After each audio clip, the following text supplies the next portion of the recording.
Today we have a phenomenal guest in Michael Jackson. Michael has taken this phenomenal journey from ground zero to outer space. Good morning, Michael. Good morning, Jesse. How are you? Good. Remember we met on 47th Street way many years ago. Your father brought you and the guys by the office in your station wagon and U-Haul. You were performing at the Regal Theater. Do you remember that? Yes, I do remember. It was a long time ago. I was just very little. What do you remember about that period? Oh, I remember what we were wearing, kind of like dashikis and bell-bottom pants. And I just remember the love from the public was very great in accepting what we had to offer. And the support from, the people at that time was just beautiful. The black people was fantastic. You were always very kind to us as well. Good. Did your mom make those outfits? Yes, she did. She always made all of our clothes. My mother would sew and stitch everything. Everything we wore before really making it at Motown.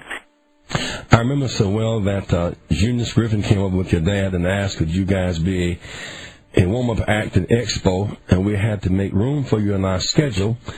Then you guys stole the show. Oh, I remember those shows. And then you had a big afro at the time. Don't remind people of that, Michael.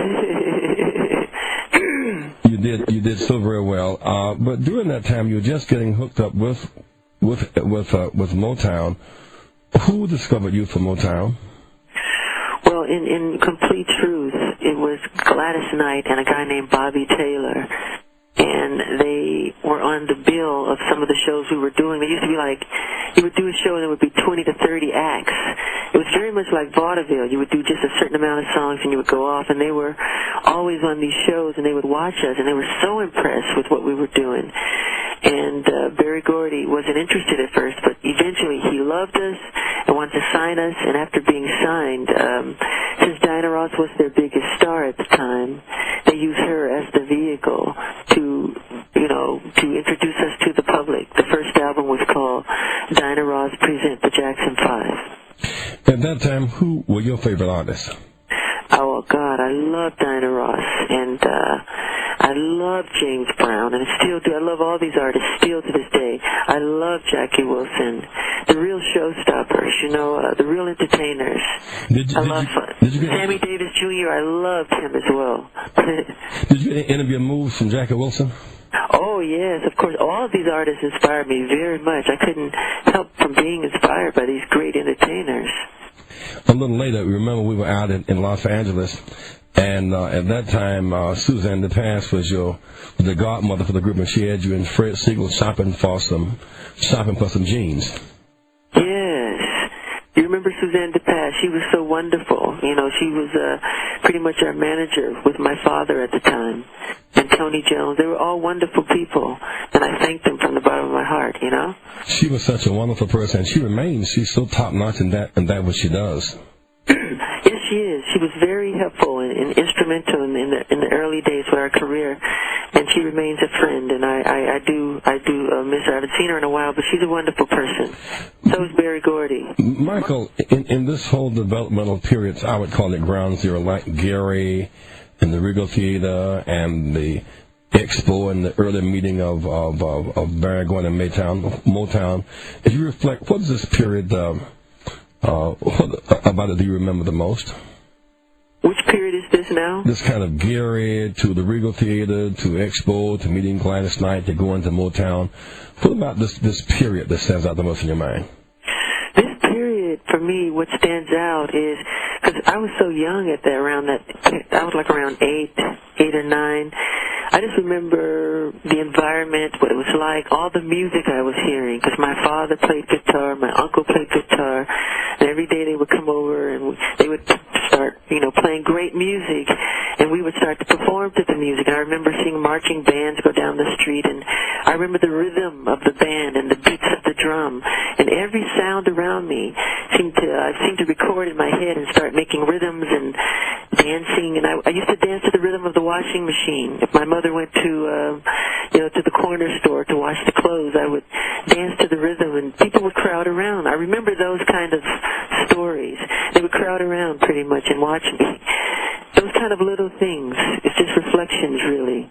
Well, you remember you said that Jackie Wilson and James Brown and Sammy Davis were heroes. Did you ever see them perform? Yes, of course I did, and they were friends of mine, all these great artists. That's where I was so lucky, because I was just a little kid looking up to these people. We were real catatonic, awestruck with their talent. And not only did I get to see it, but I got to see it close up, right on the side of the curtain, on the side of the wings. And I got to know these great artists. These were the best entertainers in the world. They were showstoppers. And I would have to go on stage sometime after them, you know. So it was amazing. But the thing is that at first, I remember Tito and Jermaine, you were like so little and so small. You were just a part of the Jackson 5. At what point did you realize that you were a showstopper? You know, when you have a special ability, you don't realize it because you think everybody else has the same gift that you have, so you don't realize it. When I used to sing at such a young age, people were so inspired by my singing, and they loved it, and I didn't realize why they were clapping or crying or start to scream. I really, truly didn't, Jesse. And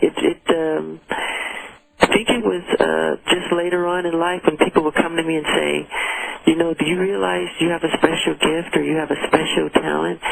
And I just remember from my mother, who's very religious, always telling us to always thank God, thank Jehovah God for your talent, your ability. You know, it's not our doing, it's from above. So we were always humbled by people who would come with accolades or, you know, adulation, whatever it is, you know, and it was a beautiful thing. When did you stop going to school formally? Oh, that was very young. I think it was, oh boy. I think probably the fifth grade, fourth or fifth, I think. And then I had tutoring the rest of my life because we did so many tours and concerts and TV shows and then all the albums and the recordings because we would have 3 hours of schooling, then we would do the concerts, and then we would travel to another state or another country. And then by that time, you know, we'd do some concerts again. Then it would be time to record the next J5 album. Then after the J5 album, it's time for another Michael Jackson album.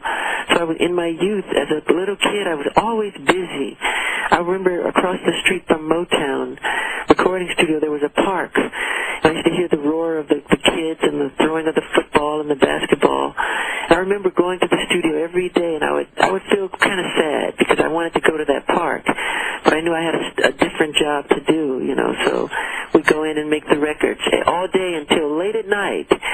Then you go to sleep, and you're up for the next day, just the same regimentation. To that extent, you missed a certain body of childhood experience. How did you compensate for this loss of ordinary childhood experience? Well, it's true, I didn't have a childhood, but when you don't have a childhood, like people like myself and other child stars, I would think you try to compensate for the loss. So later on, you try to catch up, and that's why you may see a theme park or amusement rides or that kind of environment at my home. But I like to do it to help other children who are less fortunate than I am. You know, kids who are terminally ill, kids with diseases, poor children from the inner cities, you know, the ghettos, to let them see the mountains or to go on the rides or to watch a movie or to have some ice cream or something. The other thing, of course, that was different about you, Michael, you did have a family. How many was in the family? The immediate Jackson family? Yeah. It was originally 10 of us. There's 9. There's 9. And my mother, Catherine and Joseph Jackson, are still alive, and we were all born in Gary, Indiana. Well, in that setting, did Tito and Jermaine beat up on you and give you some normal childhood experience of being a little brother? Yeah, well, being on tour, like we would go to Miami, and we would be able to use the beaches, but we were so popular at the time. Wherever the Jackson 5 would go, there would be mob scenes. We couldn't go in a shopping center or anywhere. It would be just kids screaming, and so we had hit records back to back to back. We were playing these big arenas across America. And so it was difficult.